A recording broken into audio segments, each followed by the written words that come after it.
Are we ready? Okay, I do thank y'all for being willing to be patient with me. I'm not a public speaker by any stretch. I have given some classes. Um, Depends on how well I know the subject matter. So some would enjoy it, but I have some difficulties and trouble focusing, things like that. So I'm going to need your prayers as we progress through this. Uh, and speaking of prayer, it is a fitting way to start this because Pastor Robert and I got an example of prayer this evening. We were praying for the rain to let up and everyone to get here safely, and apparently God heard us. If we could go to God in prayer, please. Our dear God and our Father, we give you thanks for the opportunity to come together as family and friends. Thank you for bringing everyone here safely.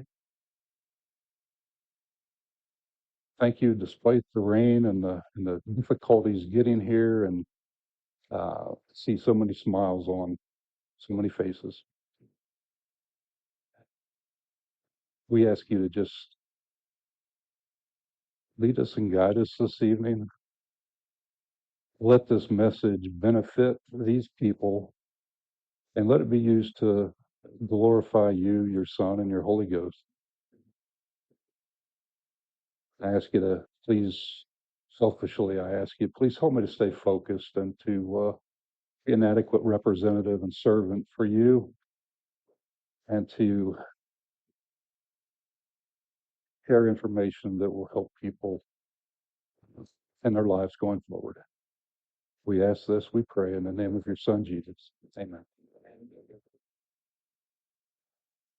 A few months back, Pastor Robert and I met here, and we were talking about a number of things: housekeeping, facilities, um, you name it. We were just kind of touching base and trying to get a game plan going forward. And I had mentioned to him that I had the idea I was going to start putting on some minor self-defense sort of classes for primarily geared toward older folks, but let's face it, we're all getting older. I'm there now. I just turned 60, so yeah, I know spring chicken, right?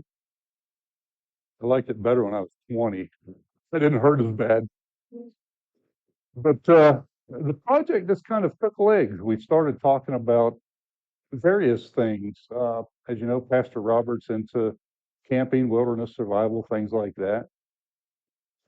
So the project just kind of took legs, grew, and it became the 10-week course that you're here for now, ready for anything. We're going to touch on a number of topics.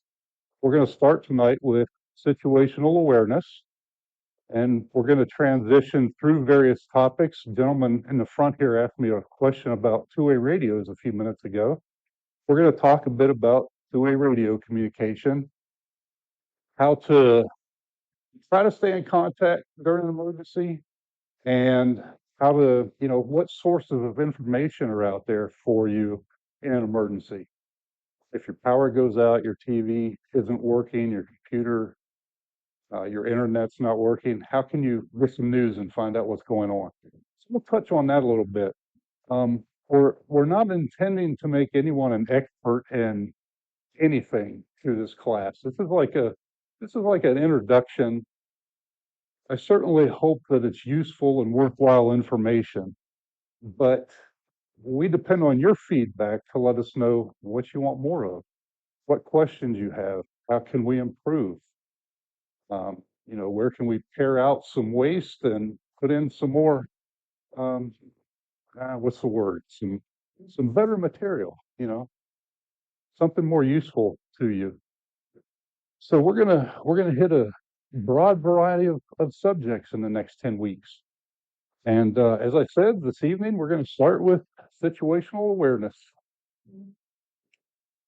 And I'd like to start with a verse from 1 Peter 5 and 8,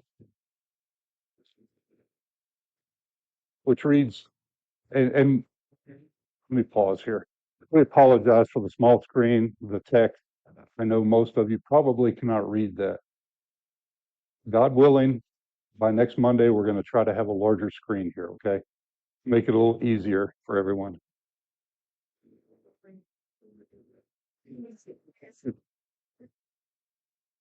But be sober, be vigilant, because your adversary, the devil, as a roaring lion, walketh about seeking whom he may devour. Whom resist steadfast in the faith, knowing that the same afflictions are accomplished in your brethren that are in the world. Be sober, be vigilant, because there's a danger out there, and that danger is stalking you. In this sense, we're talking about our adversary, God's adversary, Satan. We live in a dangerous world. Even the elements at times can be your adversary. So this is a directive to stay vigilant for a spiritual danger, a specific enemy. Be vigilant for everything as you go through life. And I saw Fred's Vietnam hat earlier. And, I suspect you're uh, familiar with being vigilant, situational awareness was for all of us, wasn't it?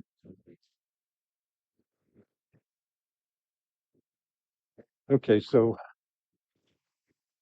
what is situational awareness? Any anybody care to offer some input? Yes, ma'am. Being aware of what's going on around. Anybody else? Anybody want to add or build on that? It, that's pretty much what it is being aware of your surroundings, what's happening in your surroundings, and taking it a step further, being able to evaluate that and then choose a course of action from what you're observing.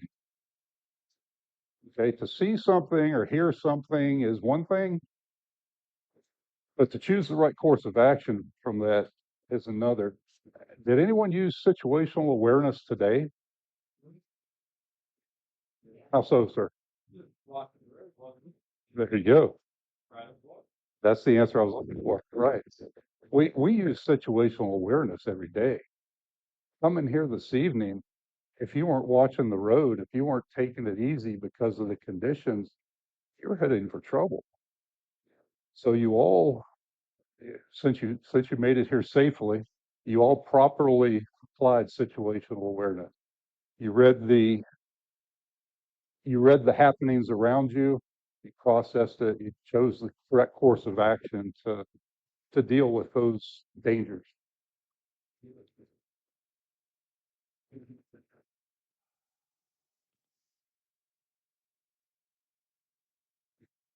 Okay, we've introduced situational awareness. We've touched on the principles.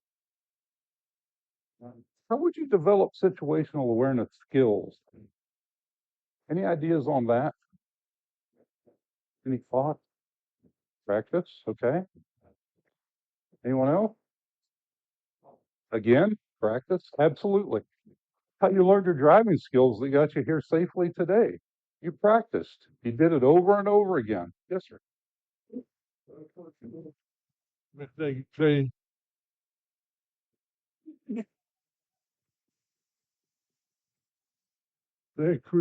they create the problem, okay, and they give you the solution, and it's up to you to practice it enough that it all becomes automatic.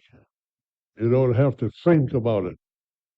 You just react to whatever you know the situation is, and that's what it is. If you fail it, then you're in trouble. Yeah. Oh, yeah. You're in trouble. Especially in an armed conflict. And let me. This is probably a good point, or a good point to share. Please bear with me as we go forward. Um, some of the stories I might tell, I lived my life. I only know my own stories for the most part. That's what I can share with you. I promise you, I'm one of my least favorite topics to talk about. I think I'm probably one of the least interesting people around. I don't like being the center of attention, which begs the question, why am I standing up here? But I live my life. I live my experiences, and that's what I can share with you. I don't know a lot of things that other people went through, so I can only offer my experience. Um, I also served 10 years in the armed forces, and I served 33 years here in Florida as a law enforcement officer. I started out as a patrol officer, and I worked my way into investigations as a major crimes detective, working homicides, just the nastiest things that you can imagine one human being would do to another was typically the kind of things that I worked. And then I transitioned from that to being an investigator with the state prosecutor's office. So I've dealt with a lot of different situations, a lot of dangers, a lot of things that you need to react to and you need to be aware of and pay attention to. Did you have another question, Fred? Or Before, before it happens, you have to anticipate what it could be. Not that necessarily that's the way it's going to be, but you have to anticipate what the problem could be. And like that, you already in your mind have an idea of what the solution should be. and how do you anticipate?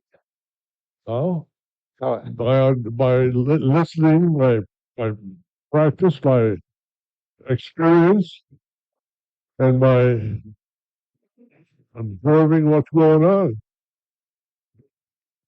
yes, those things that we've already kind of touched on.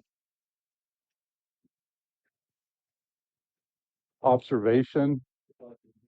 Uh, sir? In my opinion, yes. In my wife's opinion, she would say I'm too negative. I'm always looking for the worst in things and in people, which isn't necessarily true. It's just that often, people, if you look more toward the negative, a lot of times they greatly surprise you. And if you look at everything as positive, and then when they fail you, you get really, you know, yeah, it's kind of depressing. It's You and make you keenly aware of a situation or something that's going to happen. So I think being attuned to the Holy Spirit is going to assist in your situational awareness. absolutely. And if I can ask you the same question, how does one become in tune with the Holy Spirit? Okay, let's start. No, Well, go ahead. by spending quality time with God each morning and then disciplining yourself throughout the day to walk and talk with God as you do your day. So to pare it down simply, as we've already discussed, practice, observation, paying attention to God, His Word, praying, quiet time with God.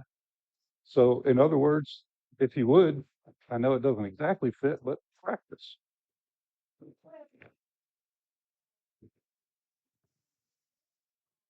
That as we do all these things, we learn to recognize that still small voice.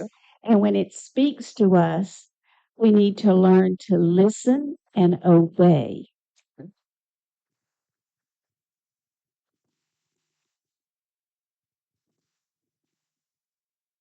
A question. I don't know whether to give it to you or Pastor Hines or both.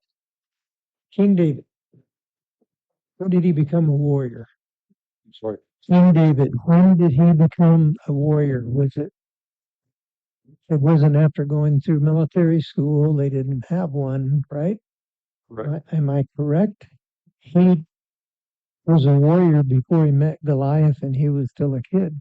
He had killed bears, lions, protecting the sheep. So I think it's not just a short term course that you take. You learn to trust in God, and there must be some place for appropriate, I don't know that it's self confidence, but having confidence that it's okay to wade into situations that are bigger than you are and trust in God. Anyway, And that, let's call it that warrior spirit, that warrior heart that David had inside of him from his youth. How did he get that? God, he gradually developed it, didn't he? he walked with God. With faith, with trust, and experiential Right. learning. You know, he may have started with a stick hitting a snake, and that's amazing when you think about his courage. Yeah. So where does that come in too? And he not only took on Goliath, he was ready to take on the whole family. He picked up 5 stones. And then I think also, Yes, I'm sorry, in Pastor. addition to that, with David, God created the situations for David to excel in. So he allowed the attack of the lion, he allowed the attack of the bear, which prepared him for Goliath and then being a general and then being king. So God creates or allows us to face situations to train us. Step by step. If you would, he forges us in a fire. But and again, I don't mean it to sound insulting. Please don't take it that way. I speak simply a lot of times. When you get down to it, you're it's almost the same principle. You're practicing, in a sense, being with God. You're spending your time with God. You're praying. You're studying His Word. God says if you draw closer to Him, He's going to draw closer to you, and you're building that relationship. And again, I know it's apples and oranges, but in some of these other topics that we're discussing, you're going to build skills that are going to be useful to you in life. And I don't know what I just did to the monitor.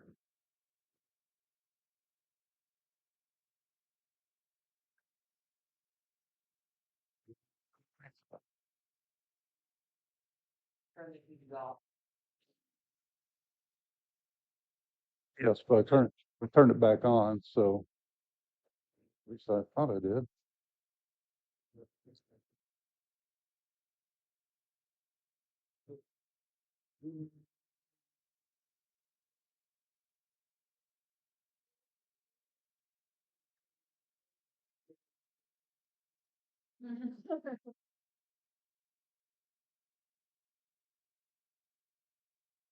Sure, I'm sure it wasn't you. I'm sure it was something I did.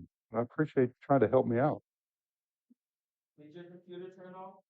No, no, computer's on. Um, The connection is. Monitor is duplicated. So let's double check the cables.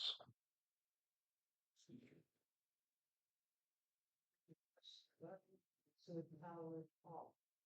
Yes. Then it should have, there we go. It should have come back on.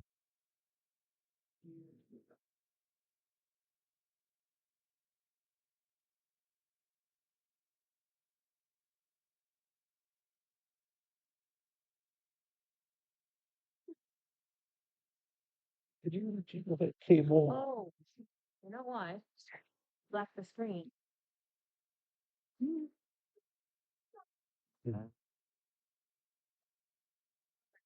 Thank you, Phoebe. I don't know how I did that.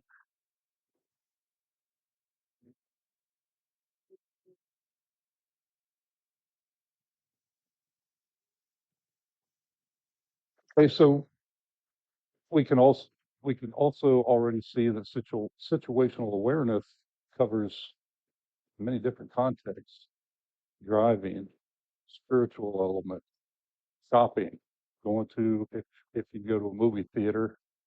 Um, I think most of you folks probably avoid movie theaters.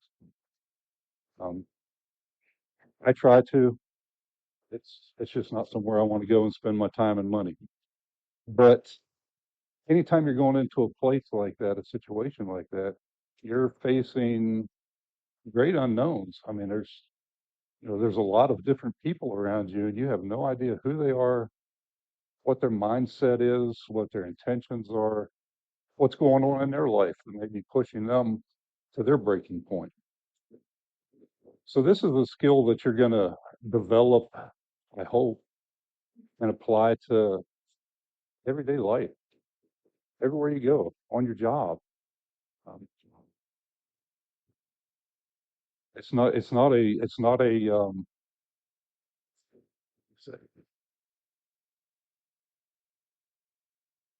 it's not a compartmentalized skill. It's something that is going to incorporate into every aspect of your life.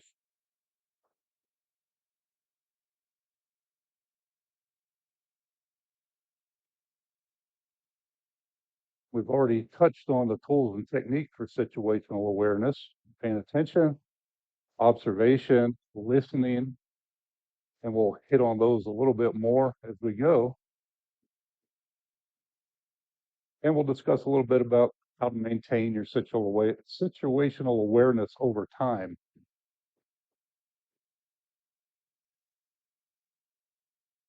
Okay, to understand situational situational awareness involves perceiving and comprehending the elements in your environment and their importance. We've already touched on that. Importance in decision making. We've touched on that. Having situational awareness is crucial for making informed decisions that can affect safety and outcomes. Applications in safety. Situational awareness is essential in personal and professional settings to ensure safety and prevent accidents. And again, let's go back to the trip here this evening. The rainstorm, the thunder, lightning, being on the road with you may be in complete control, but the guy coming at you at 60 miles an hour that could care less may not be. And you need to watch out for him as well. And you need to pick him up as quickly as you can and factor him into your thought process so you have the best chance of moving out of the danger zone.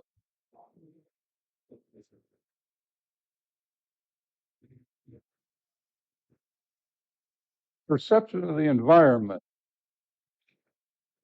The first level involves the ability to perceive and recognize important cues in the environment, which is essential for situational awareness.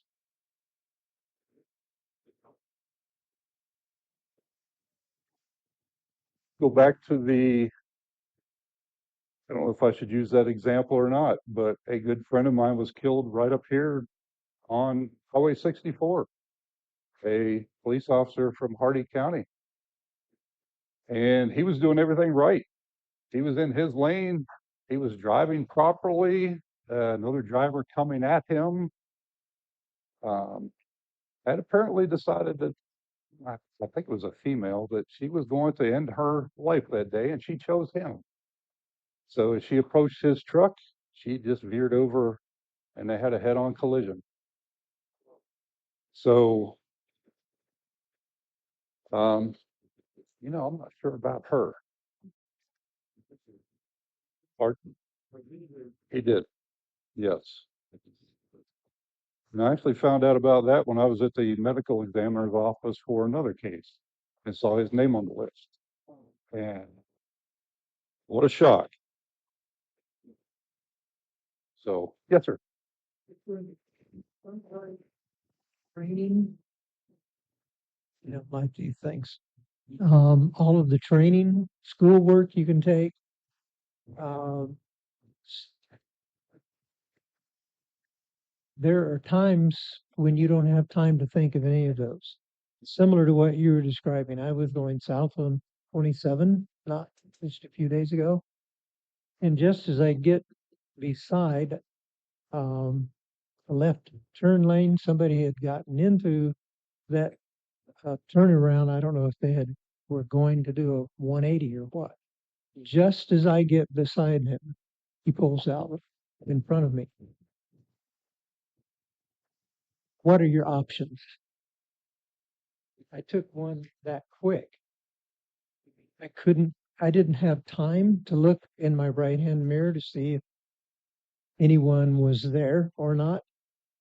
But I knew this guy was in the process of causing a major accident at a fairly high speed on 27. So I said, my only option is to move over, even though I have time to even look. Thank the Lord, nobody was in the lane. No wreck occurred, but I don't know what was their mind thinking. You know, they didn't look. I was in my lane, not moving. What I'm saying is, we need to be right with God all the time and use the quickest common sense that we can, as well as studying. Yes. I mean, your point is very, very valid. We can train all we want, we can practice all we want, study all we want, and we can avoid a lot of hardship and danger. But at the end of the day, God is sovereign. God is in control. I wanted to comment in the training that we got Morgan Drive Away. They said constantly while you're driving our vehicle or any vehicle, make sure there's nobody beside you on the right, that there's nobody beside you on the left, there's nobody close in front. Plan for X number of car lengths between you and the next one in front of you and the next one behind you. Constantly be aware. So when the man pulled out in front of my brother the other day, if he'd been aware that there was nobody to the right and nobody to his left and nobody immediately beside him, he would have had many options instantly available without having to do a second check. That's the way I try to drive much of the time, especially on 27. Mhm. But with that, it seems, I don't know if it's nationwide or just here in Florida, it seems that people like to race up beside you and then chase you and just stay right. And usually in my blind spot, they just want to stay right there with you. And I mean, they chase you from behind like they're going to a fire, and then once they get beside you, they just pin you in. Is it? Okay. Yeah, because that's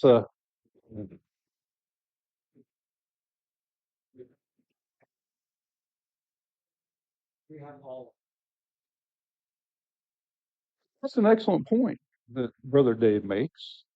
Um, and as he was giving that comment, I was thinking back to my training, and we would refer to it as always have an out. Always leave yourself an out. If you're pulling up behind another vehicle at a stoplight or a stop sign,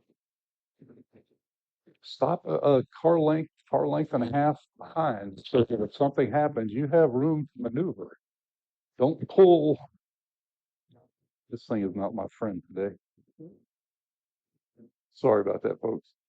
Um, don't pull right up on the other guy's bumper, because sure enough, if you're lucky like mine, the next guy's going to pull right in on your bumper, and you've got nowhere to go. What happened? Which car? The one in front of you that you're right up on top. Then you're sitting there till all the people behind you clear out. Yes, yes, yes. But and you don't know what's going to happen.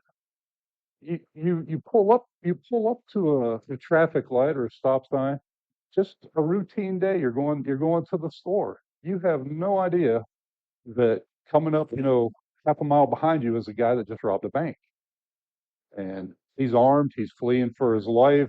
He knows he's going back to prison for the rest of his life, and he's desperate. He'll do anything to avoid going back to prison. And what he might do to us, he could care less. He has one goal, and that's his freedom. So that's a phrase I've remembered for 30 some years. If you can commit that to memory, always have an out. Leave yourself an out. If you're going into a grocery store, well, let me ask this: when you guys arrived, how many people took note of the exits to this building? If there was an emergency, very good, very good. If there was an emergency, how many ways do you have to get out of this building? Two. Tell my wife, I'll buy a window. I don't care. I'll buy a window. I don't care what it is, grocery store, one of those big, huge plate glass windows. I'll pay for a window. If something bad happens, you grab what you can, you throw it out the window. If you can't get out the door, I mean, let's just not break windows for the sake of it. But if you can't get out a door, or it's a large crowd, let's envision something like, I don't know, a shopping mall in Orlando or Disney World or a football game. I mean, you name it. A large crowd, and those people will trample you. So you may not want to go with the crowd. If you can't get out a door safely, you make your own exit. So when you walk into your grocery store, your church, which is sadly it's something we have to deal with these days, churches are no longer sacred. They'll come in, they'll steal the sound equipment and the electronics, they'll come in, they'll shoot people. They don't care. So everywhere you go, everywhere, when you come in here, scan the place. Where are the windows? Where are the doors? Where can I get out if I can? And if you have kids, where are your kids? How can you get to them? How can you get them out? These are all things, that most of us don't think of just going through life day to day. You come to your church and you walk in and it's the same church you've been to, every Sabbath or every Sunday for how many years? You come in, you're seeing your family and all is well. Something may have changed though, you know. The other congregation may have moved a bunch of stuff out into the hallway, kind of blocking a large portion of the access to that exit. And that wasn't there last week. So you need to be aware of that anywhere you go, particularly if it involves a lot of people. You need to scan your entire environment and find an out. Always have an out to get you out of danger. Yes, sir. Going back going back to driving a vehicle. Yep. Each vehicle has about 5 or 6 mirrors. I drive with a lot of times I drive with the mirrors. I'm looking in the back mirror. I'm looking who's behind me. Sometimes I don't look enough of who's in front of me, but I look who's behind me, who's on each side of me. Like that, I have an exit. And you have to have an exit. And actually on these roads where everybody's driving at 75, keep an eye on that center the space there where you can pull off and drive for 3 miles without hitting anything. Just get out, get away. Absolutely. Yeah. I'm not proud. I'm not that important to where I have to be somewhere at a specific time. If somebody has to be there before me, I'll slow down, let them go and clear the way. Um, I, I don't remember exactly where I picked it up, but I refer to those people as scouts because they're the ones willing to go ahead and, test law enforcement's radar and lasers and take a ticket to save people like me. So, so I salute their bravery. Yes. Okay, they're not doing it out of bravery, but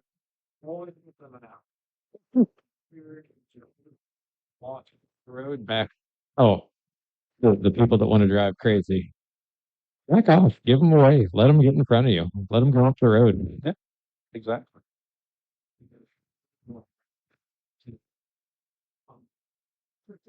That's why I call them scouts. If they want to go up there and find the cops and, test their radar and everything and take one so I don't have to, power to them.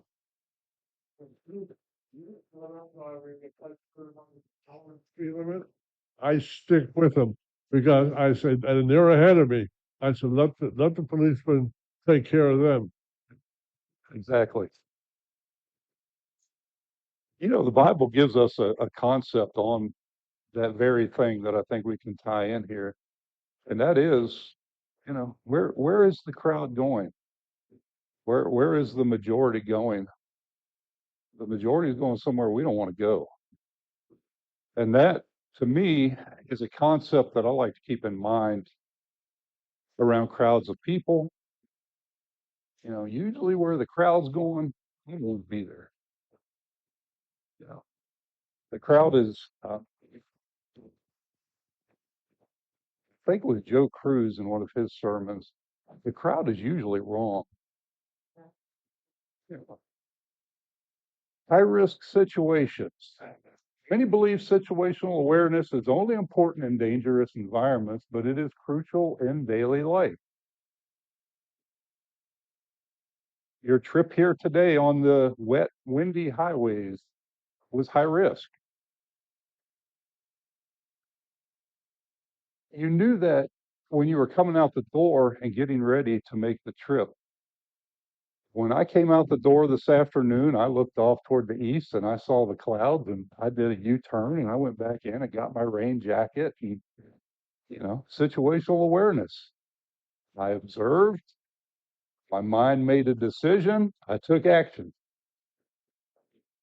You guys did too. You knew you were going into a dangerous environment. You knew you were going to be at risk and that you had to take extra precautions. It's not always like that. You go to you go to pick your venue. Pick your venue. You go to the grocery store, you go to Walmart, pick up a set of batteries for your flashlight, hurricane preparation. And things can change on you just like that. That's why you need to always be scanning, paying attention, observing, listening. Fred, when you were in Vietnam, you in the army and you did patrols in the jungle, and you guys just kind of like bebopped out there, and, Yeah, we were kind of bebopping around, but it was not but, good. but chuck and jive and just Oh, no, telling jokes. no. You had your eyes open, you had to watch where you're stepping for punji sticks. You were paying attention, Like that. and that's let me say, I'm not trying to encourage folks to live in fear. Quite the opposite. Just live wise. Just live wise, informed. My wife, my wife and I are a bit different. Yeah, she's from New York. She worked in New York City. I'm from the hills of Pennsylvania. Um, she tells me that, or back up to when we first got married, and I was trying to encourage her with some of my cop knowledge. Keep the door locked and keep your car. Don't leave things. Don't leave the keys in the center console. So on and so forth. And she would always say the same thing. You live in fear. You don't have to live in fear.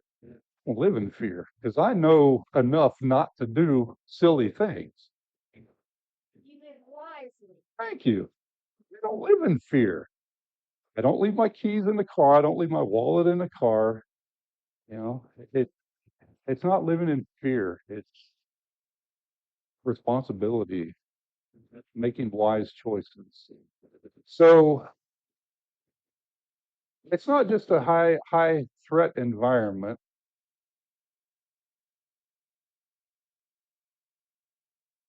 I did it again.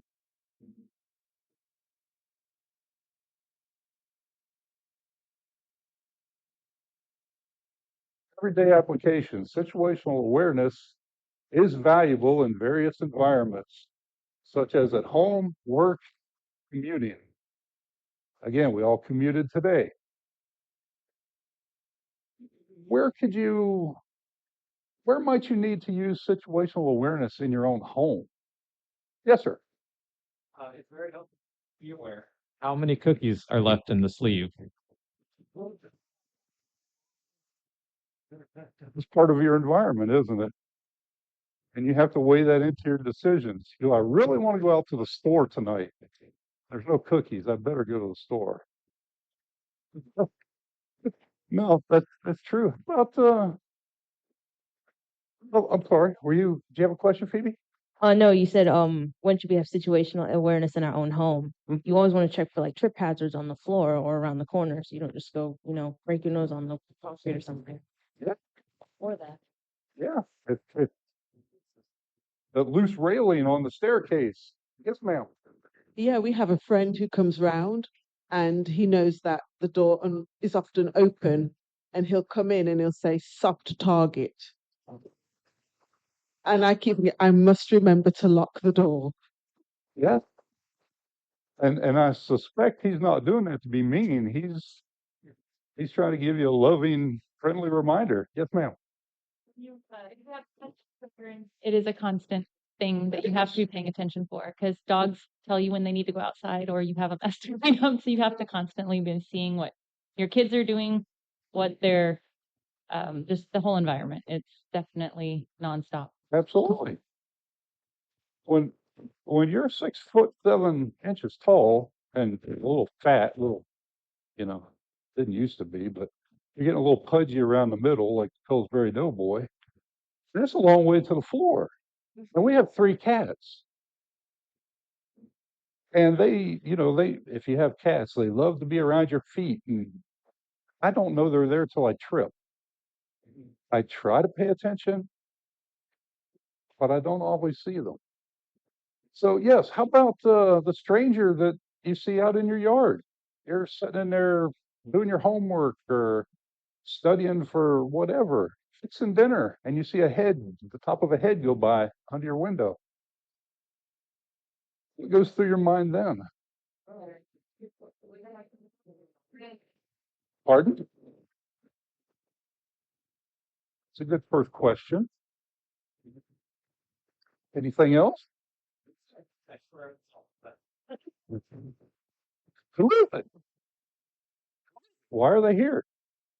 As Phoebe said, did I have somebody coming for service or something and I forgot, which happens as you get older?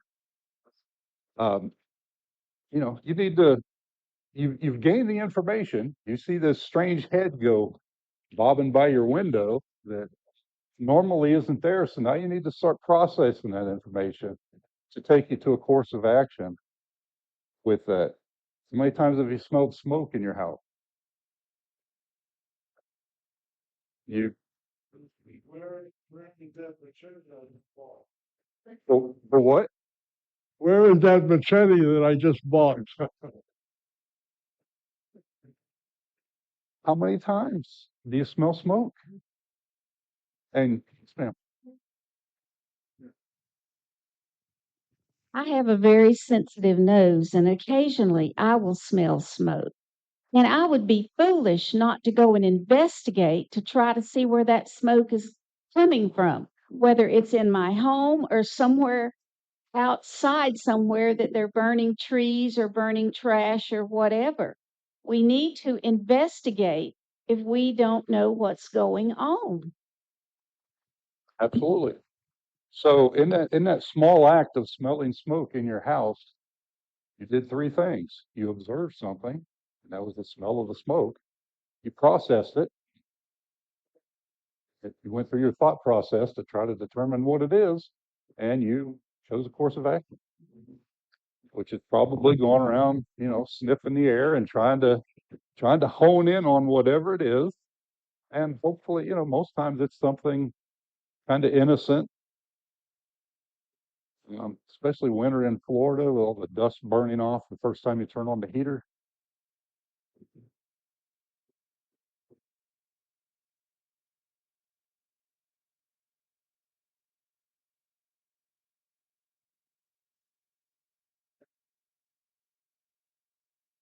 What are these fellas here?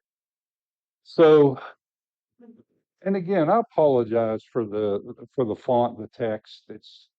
I didn't know exactly what screen we would have. It looked fine on my screen, but we're going to try to do better next week. Okay.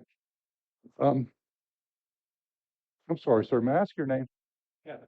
Kevin, have we met before?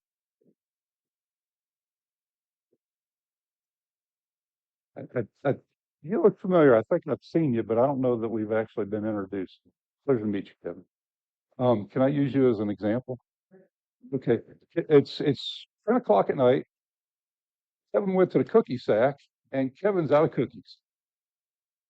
So what does Kevin do, being a cookie lover? He's going to the store to buy some cookies.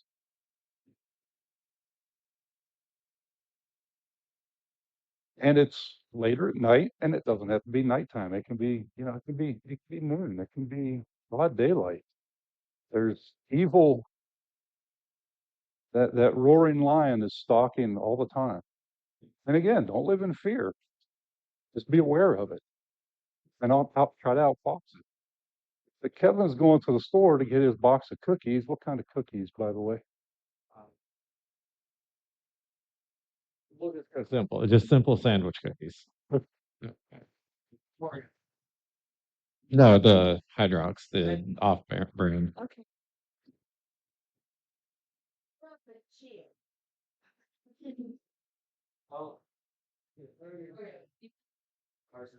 So Kevin's going to the store to get his cookies. Yeah. And he finds himself in this situation as he's walking down the sidewalk to the store. So what would be going through your minds? Well, if that's you, and the other two guys, they just No, show no. up. If I were to pull up and I see two suspicious guys, I say I don't need cookies. Okay, I don't need cookies. I'm going home or I'm going somewhere else. And yes, ma'am.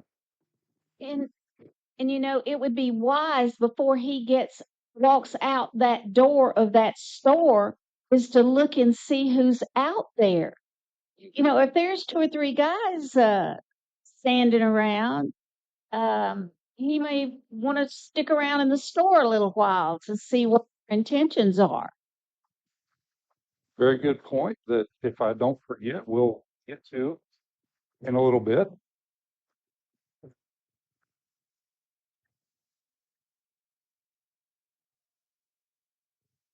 That actually happened to me Thursday. I think it was. We were coming back from church. I think it was Thursday, something like that. And I went with the kids because I needed gas. Not, and I had to pay in cash, so I walked in, and there was two young men ahead of me. They were like talking with the cashier and cussing and all that. And so, but then I heard the bell jingle. I turn around, I look to see a guy. He's really shaggy, and he does not look quite right. So I'm like, keep an eye on that. And so I was like, okay, I can duck around an aisle if I need to. So I did my thing. The two guys in front of me went out. I paid. I left. Now, what I didn't know was that my siblings were in the car because I was right in front of the gas station and they were watching. They said the guy wasn't looking at you quite right. So, you got to pray, like, see if you can get out if you need to, all that. And what did they mean that he wasn't looking at you quite right? And Joel, or Joy, if you want to answer, that's fine. So when he came in, he wouldn't stop checking PD out, and I saw him checking his tongue kind of thing, and just like standing backwards, reclining, just watching PB, and I was nervous, thinking something might happen. So I just my eyes on her. So you may not have known what it was called, but you were practicing your situational awareness, as was Phoebe, by recognizing. And the guy may have just had a few loose screws. He may not have been a danger. We don't know till it happens.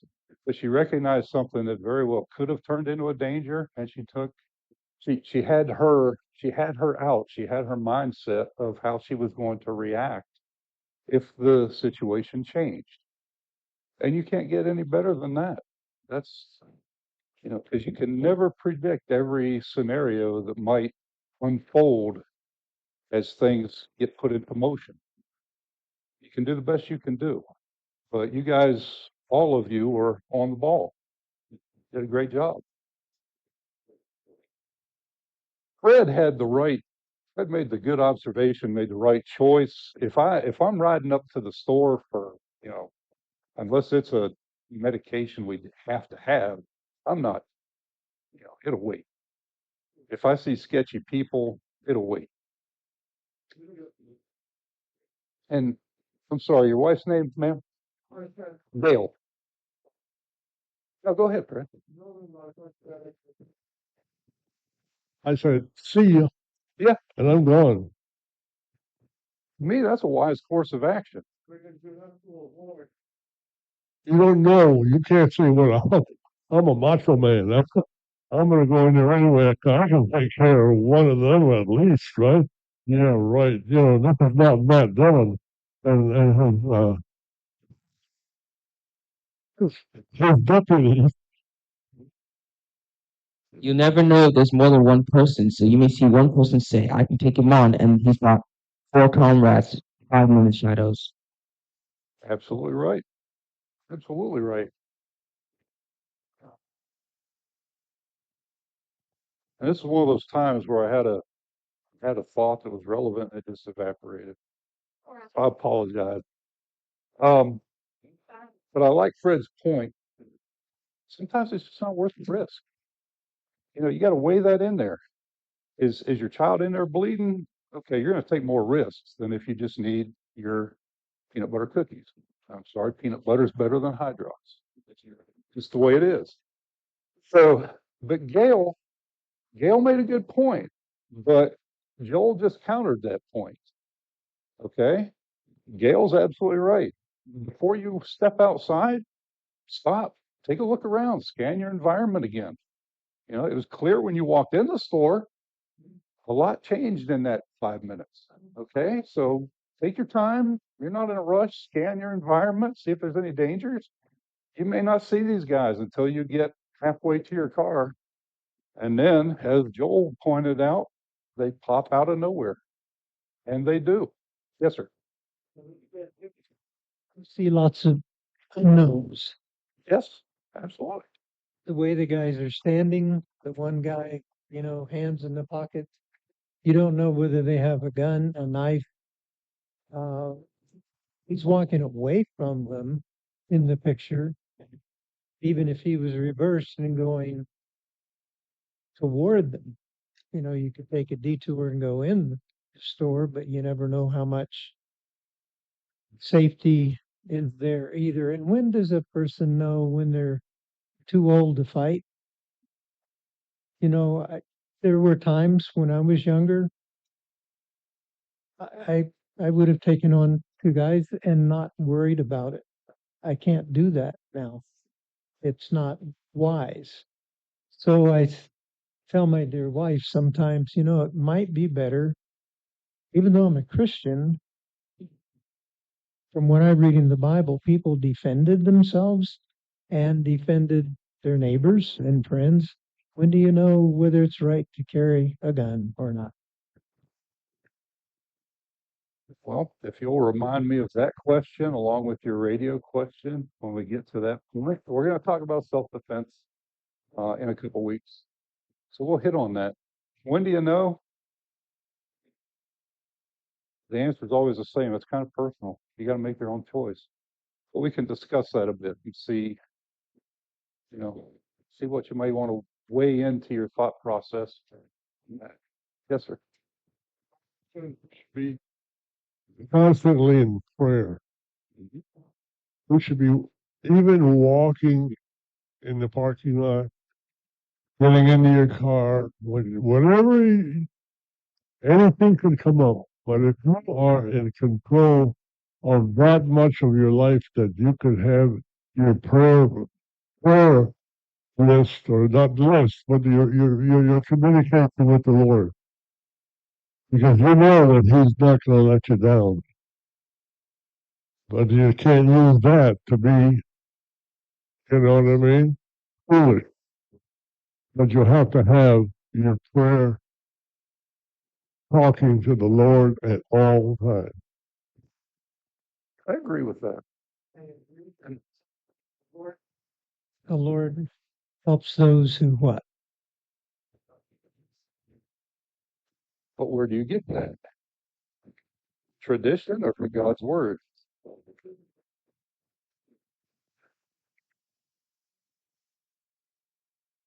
common sense also works in there. When you see a situation, you've got to make some decisions.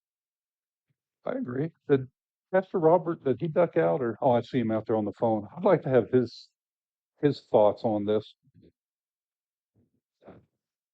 But in answer to your point, I had it put to me one time that, and again, that's one of those little things I filed away and I use that going forward in my life is that, yes, absolutely, God will protect us. And I believe that wholeheartedly. But he also gave us a brain, decision-making process, and he does not want us to stick our hand under the running lawnmower. I know what'll happen if I do that. So I don't have a simple answer for you in that, other than you need to pray and ask God for his guidance. Um, I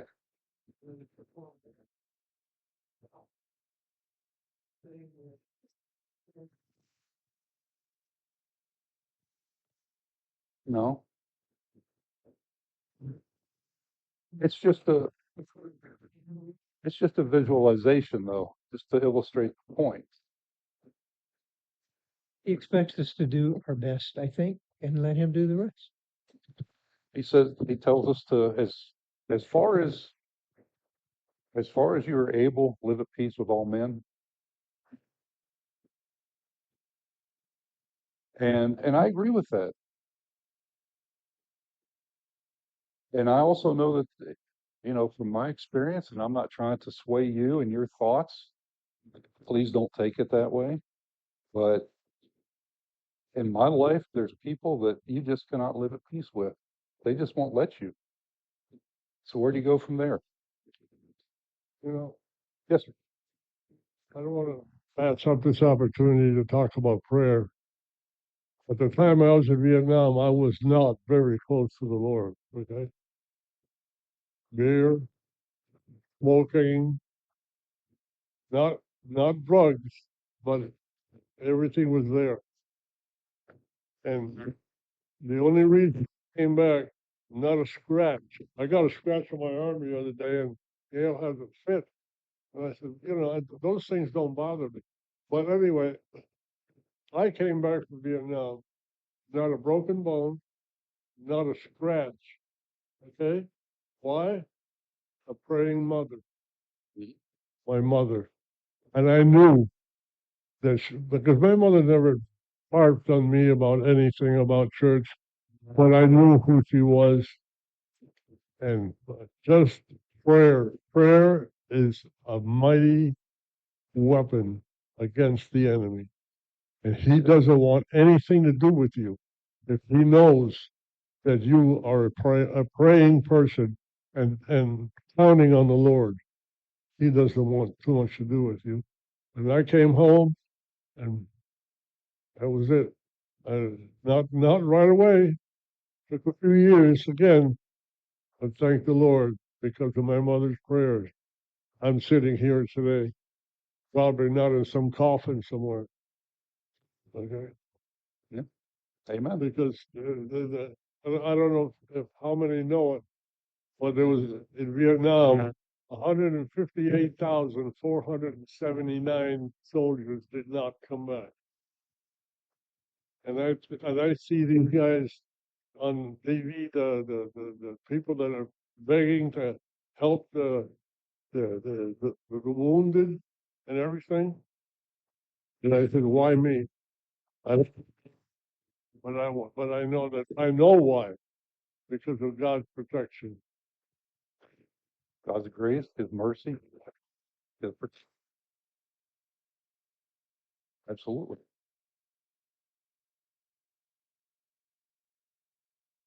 Sir, I'm sorry. In the green shirt, I didn't catch your name when we met at the door. Phil? Okay, Phil. Um, Phil brings up a good point though.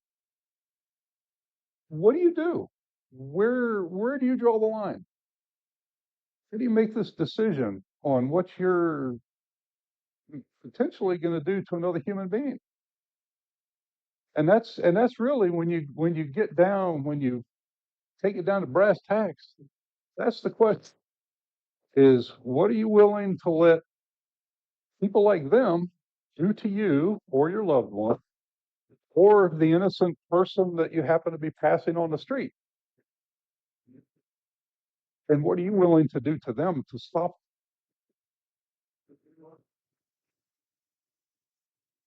that?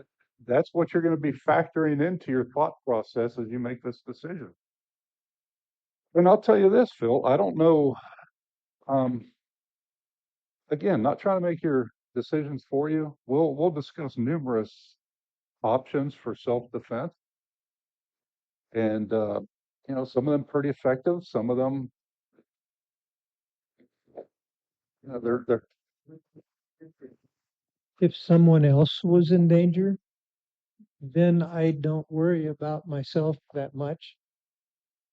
I would still, at 80 years old, I would be willing to risk being hurt or killed if there was an innocent person that I could see was about to be hurt. Then it changes my whole point of view. Why am I going to change my modus operandi, or whatever you want to call it?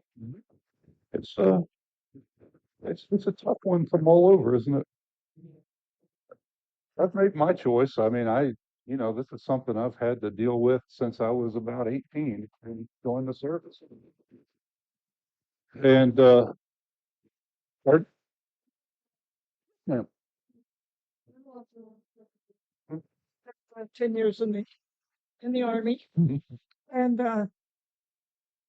although I talk loud enough, my thing is this: as a Christian, I've come to the point that as long as what I'm going to stand up for has nothing to do with my religious beliefs. So let's say someone's attacking me because of my religious beliefs. Maybe they're going to drag me to jail or something. They're going to torture me or something. I probably would not put up any fight whatsoever.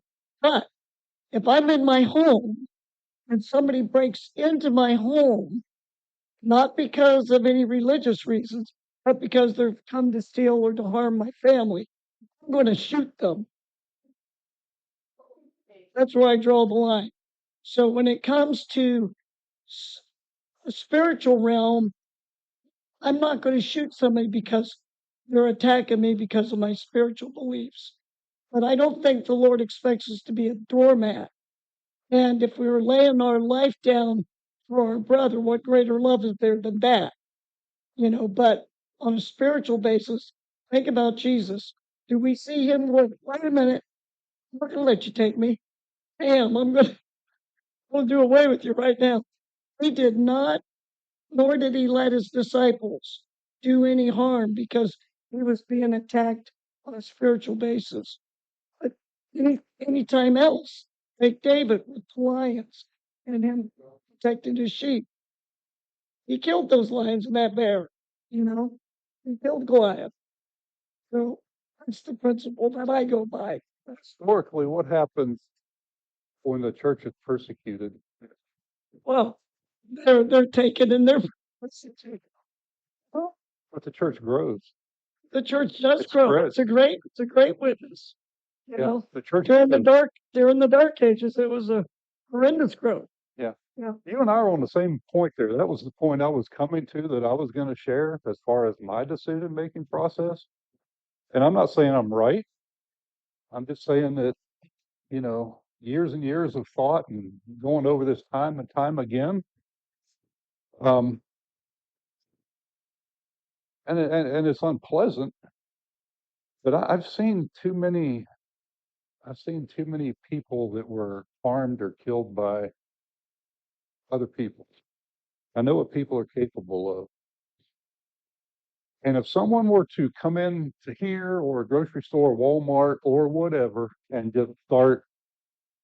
you know, just start attacking people, I'm taking them out, as best as God gives me the ability. You know, I'm going to do whatever God allows me to do to stop that situation and protect innocent people. Okay. Now, as the young lady mentioned, we know we're in the end times, and we know Jesus is coming soon. We know that we're not so much in this country, but the church is being persecuted in the world, and you can see it starting to develop here. You can see America. Yes, sir.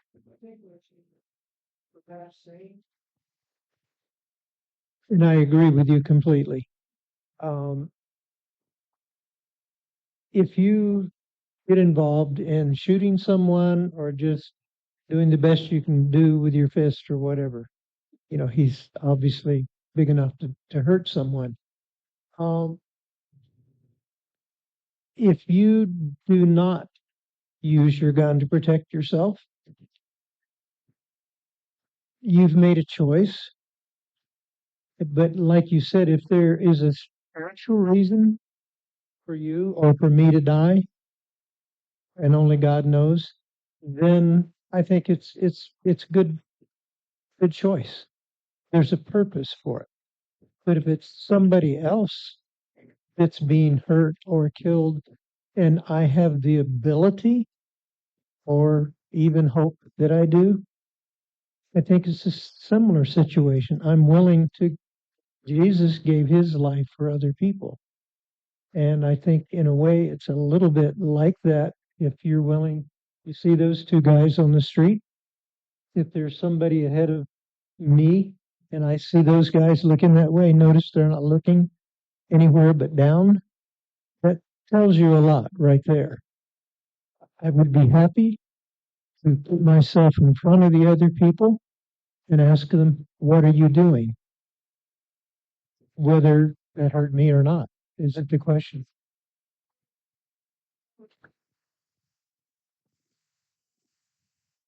We're all women that work between two offices. I work for a local doctor, and he's got two offices that do two different things, but is still in the medical thing. The one office has all very young, attractive young women in it. My office has us old farts in it. You know? But the thing was, there was a fella in a pickup truck who daily sat when we arrived at work in between the two offices watching people come and go. And I got to hearing the younger women talk about it. And now some of them, when they would take a walk on their break, would get followed by this guy. So they were getting quite nervous. And some of the other girls wanted to go out and confront the guy. And I says, no, you don't go out to his vehicle and confront him. It's not a smart thing to do. So I went in and I called the non-emergency 911. I told them where we were, told them what the incident was, and that we were just concerned how this particular gentleman is not only there in the morning, he's there at lunch when we get off work, you know, and he's making the people that work there uncomfortable. And they sent an officer out who talked to us, and they started patrolling our area more. We have not seen that guy since. So there is a right way and a wrong way to do certain things. And you do have to be careful because some of the ladies have gone over there, who knows what the crazy guy was. I mean, you don't know. Right. You know? That's the thing. You don't know when you're dealing with human beings. And God forgive me for maybe using this example, but we're not animals like our dogs and our cats, but we're wild and unpredictable. You know, we're made in God's image, but you know we're influenced by sin, and some of us have the Holy Spirit there to restrain it and to guide us. Some of us don't. Yes, sir. No, I've had a car follow me to my house before and drive by real slow and go down and turn around and then go back up the road and like a minute later, come back by and stop by my mailbox late in the evening, getting home, like 11 o'clock or so. Yeah. And that particular situation was, you go by once, maybe twice, that's no problem. The third time I was, they got the back window down and there's someone sitting in the back. I'm coming out there to talk to you. What are you, what are you doing? Or you can call law enforcement and let them do it. That's what they get paid for. Well, I mean, I'm a man too. I've got a family, and I get it. I understand, but there's no cowardice in common sense.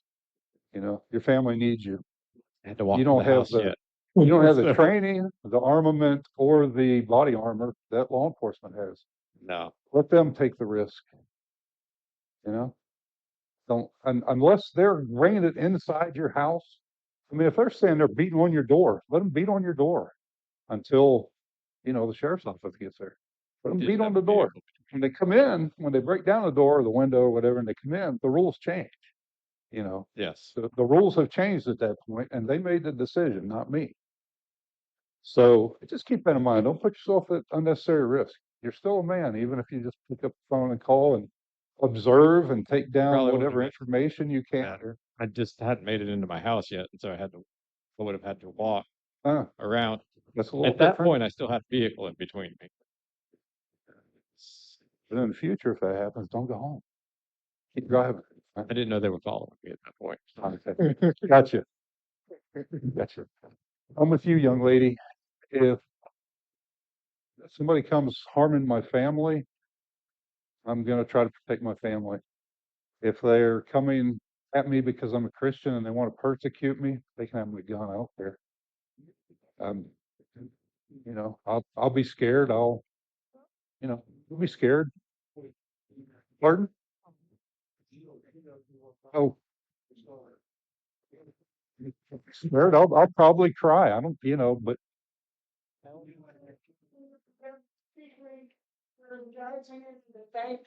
And he killed all those people in the bank. I know that From- intimately. Yeah.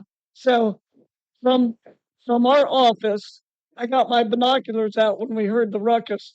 I could look across the lake and I could see, what was going on down there. So for a number of weeks, because there was so much stuff going on in Sebring at the time, a lot of us who had concealed weapons carried were there at the office. And we made a plan that if somebody came in and tried to take our patients as hostages or whatever, what we would do. So we did make a plan. We talked about how we would get people out or where we'd put people and what we would do. Because there was about 4 of us that carried weapons. And from your military training, as Fred shared, that repetition, that practice, having a game plan, that makes things go so much smoother when it really happens. And let's hope it never happens. Let me make one last point and then let's get moving because I still have slides, and it's getting late on us. We got a late start. What might this gentleman do if he finds himself in this situation? Well, he can back into the store. He can turn around and confront them. He can try to avoid them. I don't know where his car's parked, if he's going to get to his car quickly or not. I mean, he's got options. But also, if you find yourself in a similar situation to this, or somebody's around that's kind of sketchy, you don't have to be a Kevin. Sorry, Kevin. But you don't have to run out there and say, what are you doing? Yeah, you can protect yourself. You can nonchalantly reach into your pocket. You get what you got to get. And you can be ready to protect yourself if they do something silly. Started to call somebody or whatever, because if you're on the phone, they're less likely to interrupt you because then there's a witness to what's happening. Yeah. So they don't know who you're calling, they don't know anything, but you just start talking. And and sometimes I'd even say loudly, I don't know, I feel uncomfortable right now. There's a couple people, and I'll say it loud enough that they can hear me saying that I'm uncomfortable. Yeah. Just because I oftentimes was out by myself when my kids were little, by myself, and it's like, you know what, I'm just gonna make this more obvious so that it's more of a scene than quietly try to.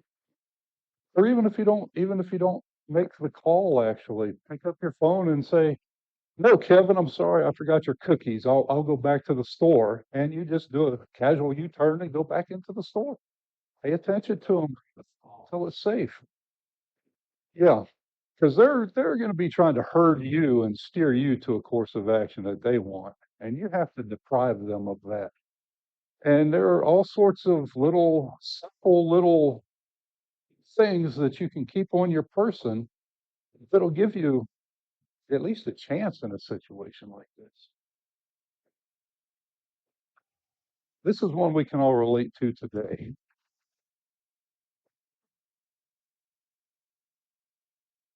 Okay, the principles of situational awareness. Again, we're going back. It's a very simple concept. We keep going back over the same three core principles. Observation, either visual, audible, processing that information that you're gathering, and then trying to determine the best course of action. But you'll be surprised as we go forward how much situational awareness is kind of a cornerstone to so many other things. When we get into storm preparation, when we get into survival, living out your backpack, you pick your scenario, you need to be practiced and you need to be able to read where you're at, what's going on around you. Recognizing changes. It was maybe a silly example, but I gave the example, one Sabbath you're here, everything's fine. The next you come in, 3/4 of the hallway is blocked. Our environment's always changing, and there's the human element in there. That's always changing. There's the God element, the weather, trees fall.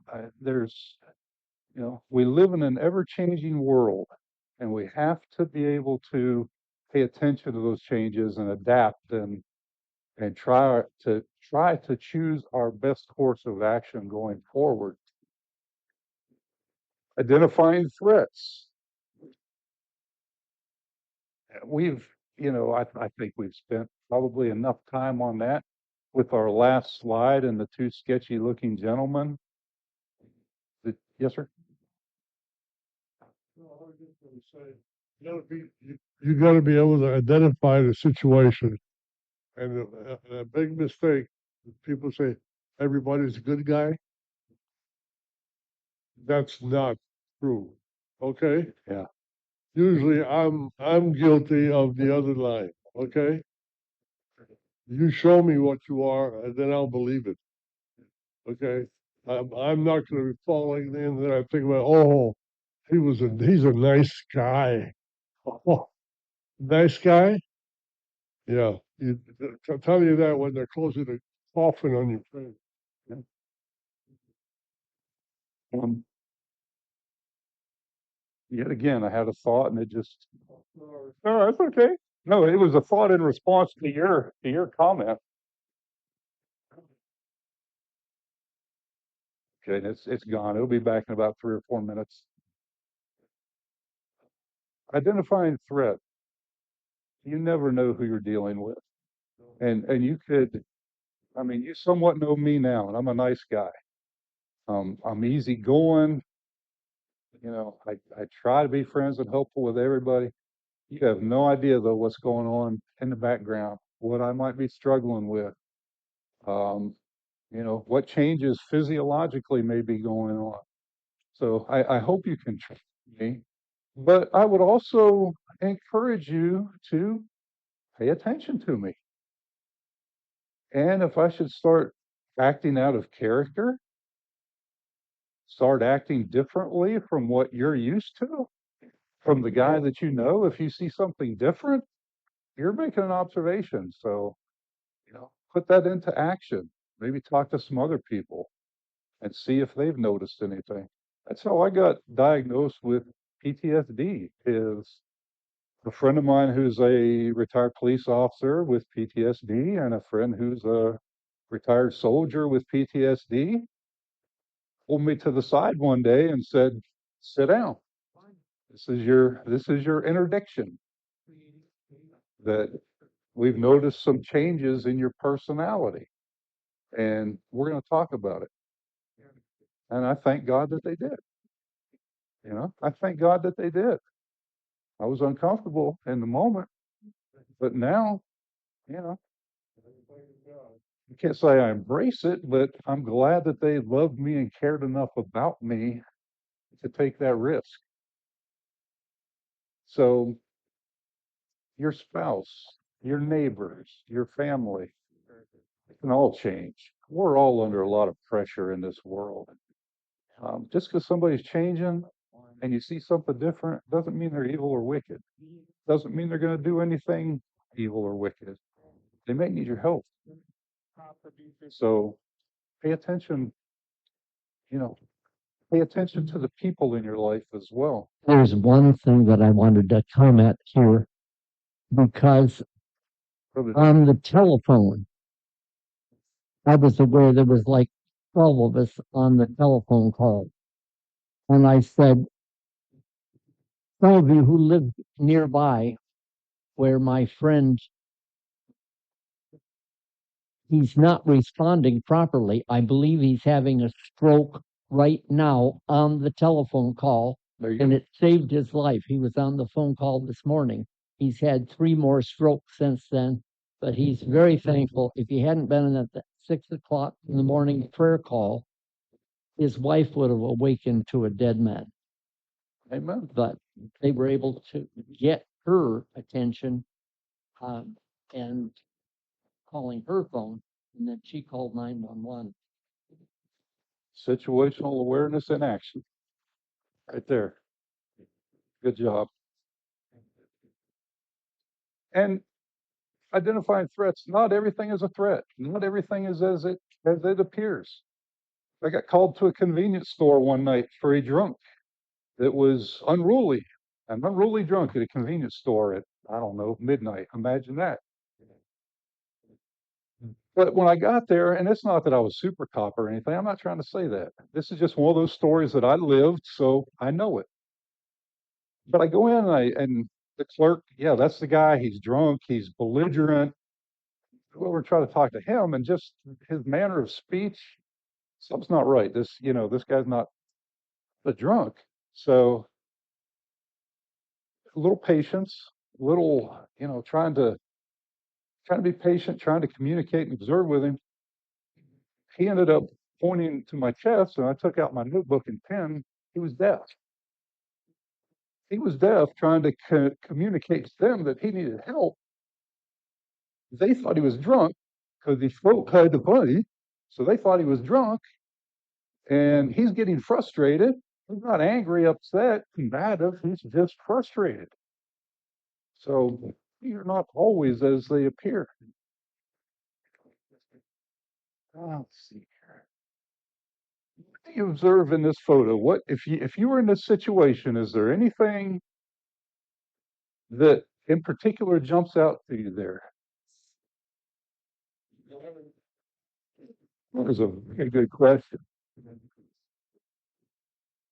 That's a very good question. Any other thoughts? Like Winn-Dixie in the back there? Yeah. One of our neighbors back home in Pennsylvania, she actually drowned trying to cross a flooded roadway like this. And my dad was there. I wasn't. I think I was in Korea at the time. But my dad and several other neighbors actually tried to rescue her, and they just couldn't. But yes, why are you driving in this? Number one, but what are the dangers? What? What? Let me put on the brakes here, ma'am. Let me ask you. Your question is, why are you driving? What observations led you to ask that question? It's not just that looks pretty dangerous. Miss Gail? Yes, ma'am. And that car up front, look how close the car behind him. They're almost on his bumper. That's crazy to be that close together. And, these cars could flood out. I mean, there's so many scenarios here There are. that shouldn't be taking place.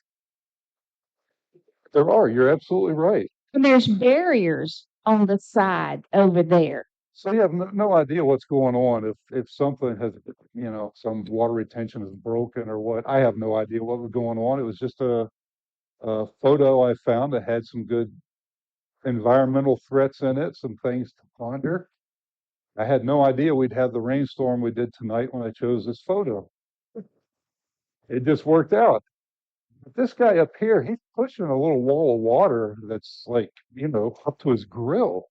The guy's pushing a wall of water. And if you look, it's several inches over the base of their doors. Stop. Yeah. There's a few other things as well. There's low visibility to this raining, as well as there's no warning. Like you don't see those road assistance signs flashing out, "Hey, there's water here." You don't see any police officers nearby, so people are just gonna go through it thinking it's fine, and Yeah. someone could spin out or something like that. Yeah. A situation like this is probably some sort of a flash flood or some water retention has given way and nobody's had a chance to block the road off yet. But these people, they're braver than I am. Right now, the electricity is on and all is well. But if the water hits the electric, and I mean, if you've seen a bug zapper, stay away from down power lines, is all I can tell you. But yes, you guys had some good observations of that and some good decision making. Don't put yourself in that. Avoid it. There's enough there. I mean, there's a gamble. Yeah, I might make it through and shave half an hour off my trip home. I may not make it. No, don't don't even put yourself in that. Go the other way. You guys have evaluating information. You guys are familiar with that. Assess ass- assessment techniques focus on evaluating gathered information to gain a deeper understanding of the context. Mental modeling. Mental modeling is a technique that helps visualize complex information, facilitating better understanding and decision making. Analyzing patterns. Analyzing patterns in data assists in identifying trends and making informed decisions based on the assessment results. And I've got a few photographs in there that will demonstrate some of those patterns. Mental modeling. Any ideas there? Wrap it up. Yeah. Very briefly, and I know we're well beyond time. You know what my squad and I used to do, or some of the officers on my squad, not everybody. You know what we used to do on night shift when there was nothing going on? Mental modeling. Pardon? Yeah, kind of. Yeah. Mental modeling. We would plan robberies. We would plan burglaries. We would plan how to break into banks. Okay. And we weren't doing this because we wanted to change sides and live a life of crime. But if I can think of a way to get into a bank, such as going up on the roof, then when I get dispatched to that bank in the middle of the night, I know I need to go check that roof. Because if a knucklehead like me can think of it, somebody else can think of it as well. So yes, we would plan a lot of crimes, um, innocently, innocently, but we would evaluate different scenarios and how they may play out and what we can do to thwart those scenarios. How would we respond? Where would we park our cars? Who would do what? So, and that goes into the decision making process. That's from your experience in analyzing the situation. And the goal of that, of course, is to choose the best course of action. Practice is how you learn. You practice. You go to the grocery store, watch everybody, with people. You do it when you're driving. You do it when you're driving every day. Do the same thing when you go in the grocery store, or I don't know, pick your venue again. When you go to the hospital or whatever, pay attention to everything. Always scan. Always scan. You're always scanning for traffic and for that guy that's going to pull out in front of you. Scan the people that you're coming in contact with. Yes, ma'am. It's what we would. I got loud now. Also, we can practice what we would do in a particular situation. That's that mental modeling. Yeah. Yes, absolutely. You're absolutely correct. And you don't physically have to do anything. Just run through the scenarios in your mind. Okay, well, if this happens, where do I go? What do I do? And again, practice, focus, relaxation. This is not rocket science, but this influences your life so much day to day in various things. And you'll get, if you practice this, you'll get to where you make a game of it, like people watching. You get to where you make a game of it. And my wife and I will try to trip each other up. Honey, how would you get out of here? Well, I would do this. No, don't go that way. Everybody else is gonna be going that way. Go this way. So we make a game of it as best we can. Stress management. You got to be able to breathe. You can't panic. You got to be able to relax. Because once you start to panic and your blood flow and your respiration start slowing down or being constricted, let's say, you're becoming impaired. Back to prayer. Spend time in prayer with God for His guidance, for His influence in some of those decisions, Phil, that we have to make. I hate to just rush through. Uh, Again, we've touched on the awareness of your surroundings, listening. People will tell you a lot, especially if they don't know you're there, if they're not paying attention to you. Some of the greatest people to ask for information are like the cleaning staff at a building or something. People ignore them like they don't exist. And just on the Christian level, take the time to introduce yourself and get to know those people. They'll appreciate it.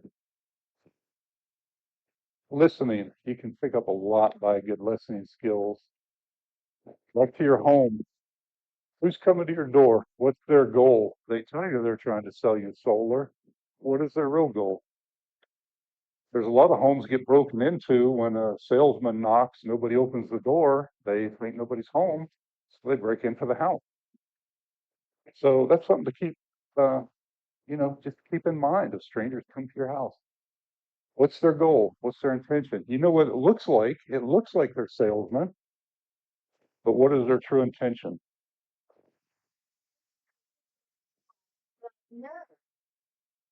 These days, much.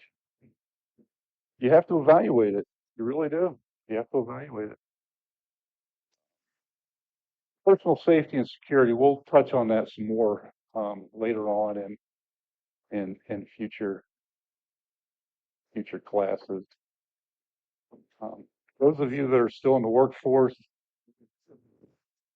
the young lady that was in the back here from the doctor's office, they recognized the problem. They implemented teamwork. They found a solution and a course of action. Absolutely. And potential problems, potential threats in your surroundings. Public spaces. I must really love my wife if I go to a venue with a lot of people because I don't like it. I don't like crowd, but they're fun to watch. They'll never disappoint. Understanding crowd dynamics. Typically, the crowd is always wrong. You want to go the other way. Typically, usually predictable. If something's happening, they're going to surge in, wanting to see what's going on. And as soon as they see that it's a threat, they'll trample you coming out. So at the first sign of danger, you hear a ruckus, you see people start to scatter. It's time to egress. It's time to leave. I don't know the backstory on this. These young ladies are using pepper spray on the store clerk. Surely he was smart enough when they walked up to him, looking like they're going on an Arctic expedition. He knew there was a threat there. He should have, or she. I don't know who the clerk was. Okay, these are tells. These are clues. If you see people like that coming at you, kind of similar to the guys outside the convenience store, they're sketchy. You need to be thinking. You need to be on your toes. The lady on the left, um, judging from her build and that kind of spandex type shirt,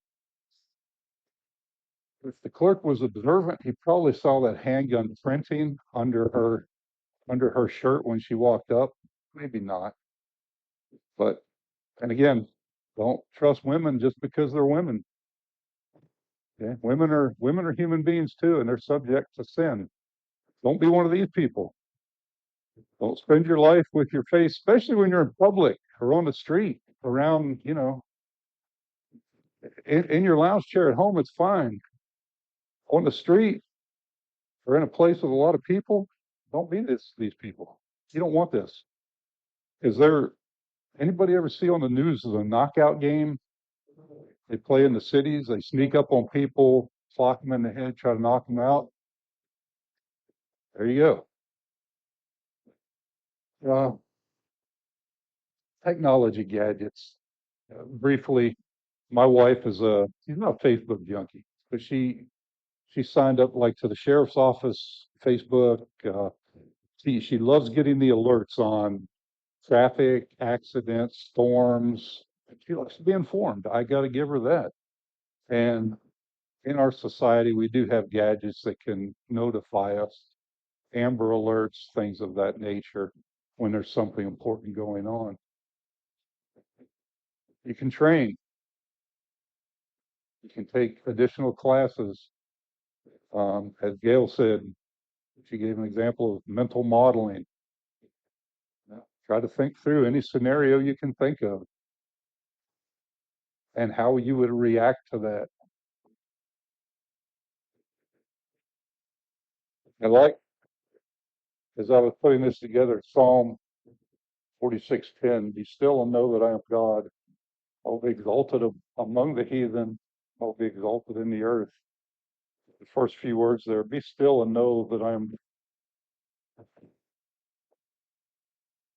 Take the time to just sit quietly and observe. If you like wildlife, go out in the woods, go out in backfield, whatever, just sit and observe quietly. You'll be surprised. You'll be amazed at what you see. You're just sitting, observing. It's good practice. It's good quiet time with God. Truly it is. Case studies, maybe if we do another class along these lines, maybe we'll get into some actual case studies. A church shooting, which 2017, Texas, 26 people. I wasn't there. I don't know. But a guy came in with two rifles into the church. Somebody had to have seen him. If people were paying attention, somebody had to see him. It's, I'm not saying they could have, I can't guarantee they would have overcome him. I don't know. I wasn't there. But it's so senseless. Yes, sir. Mhm. The bear spray are not as dangerous as a lot of people think that they are, unless you're inhaling. When somebody comes at you with bear spray, don't be breathing in. That's what takes you out. If you don't breathe, you want to protect your eyes, turn your head. If you're big enough, you can still take them down, but it's a common sense thing. Make a difference. You talk about somebody coming in with the guns. There's a time when you have to be courageous more than what you are. Once the guy comes in with a gun or two guns, there's got to be some people behind him, beside him. Are you going to sit there frozen, or are you going to tackle the guy? You know, common sense. Mm-hmm. Absolutely.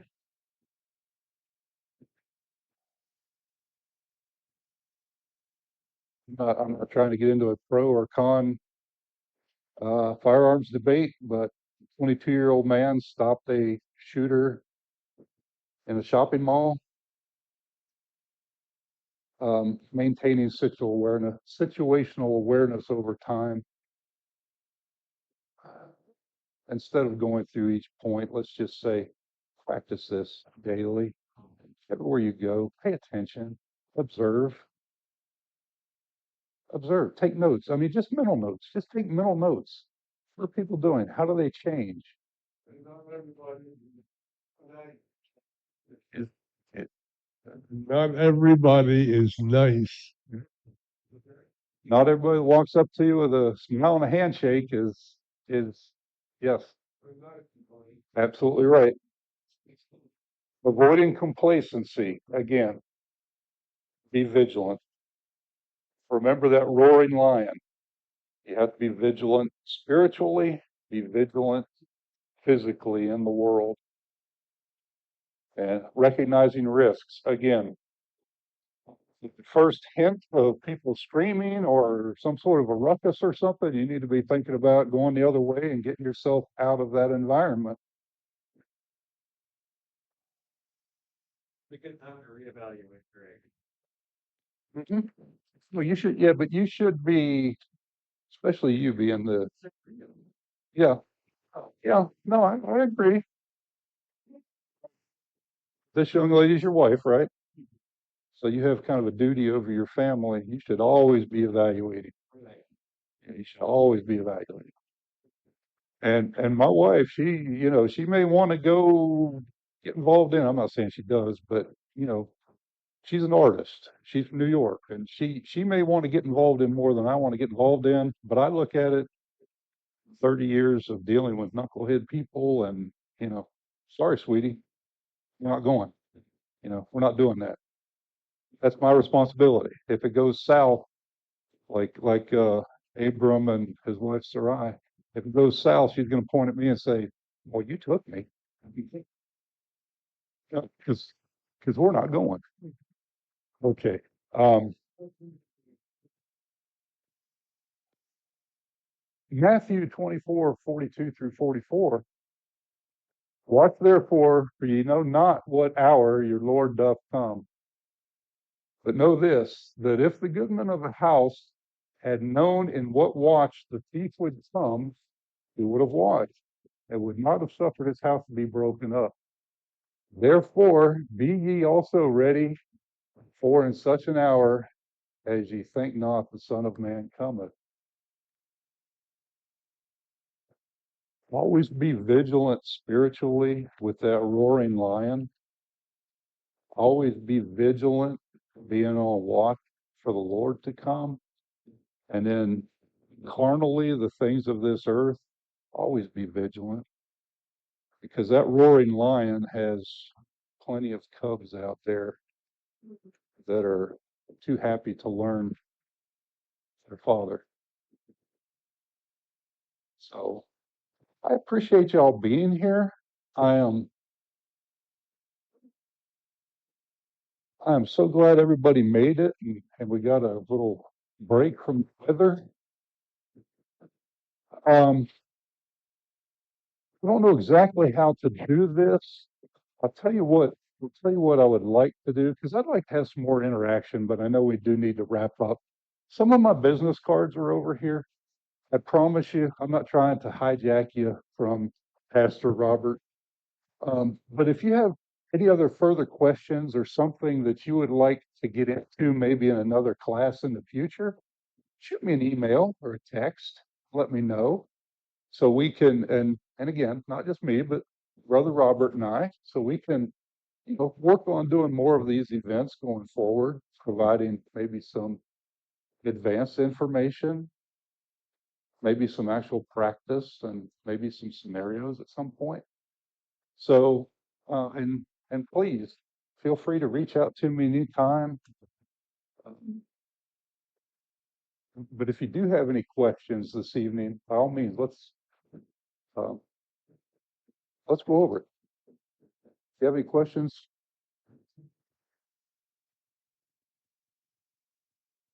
Kevin?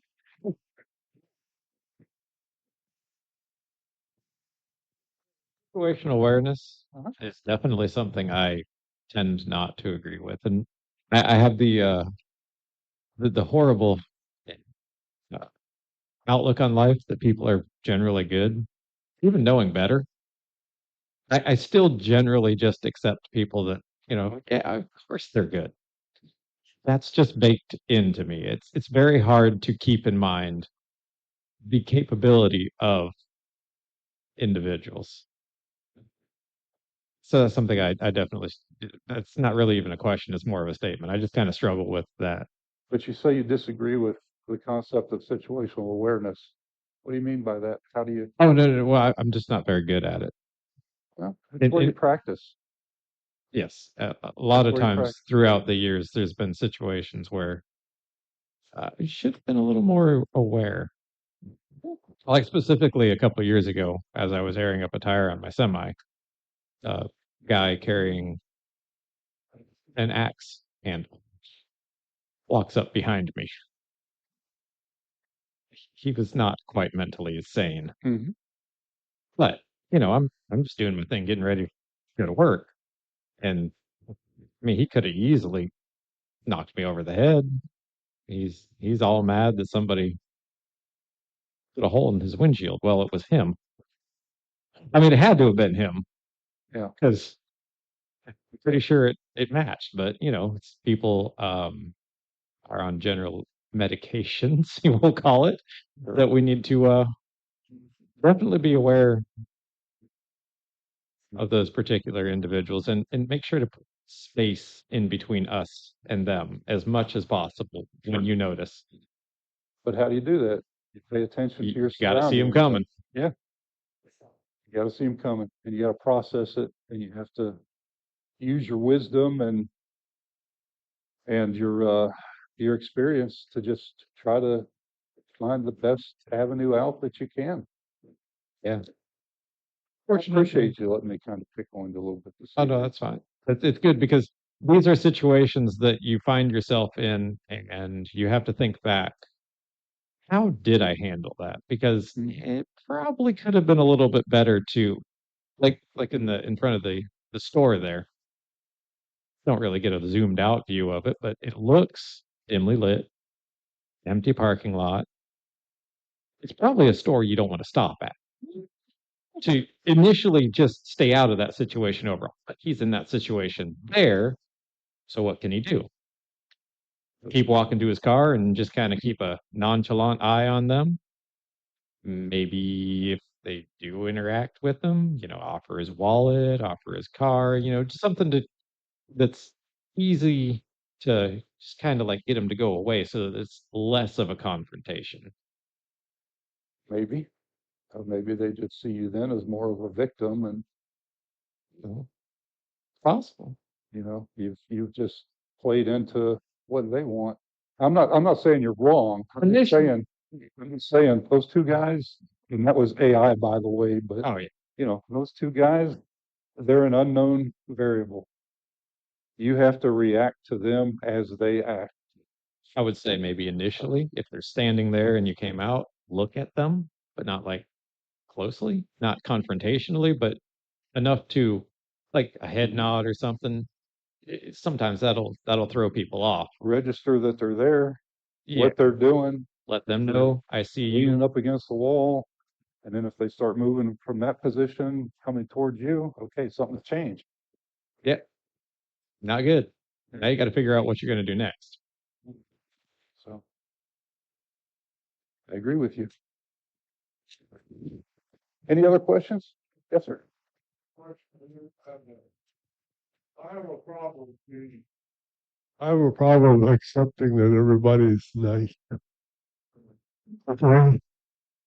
Well, everybody is nice. That's a lie. Okay? That's a lie. That's a lie from the enemy. And I don't like it. I don't like it. I have a problem because a lot of times I misjudge people, okay? Because of that. And I've been taken a few times and I don't like it.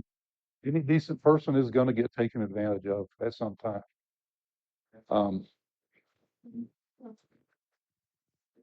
Everybody basically is the good people.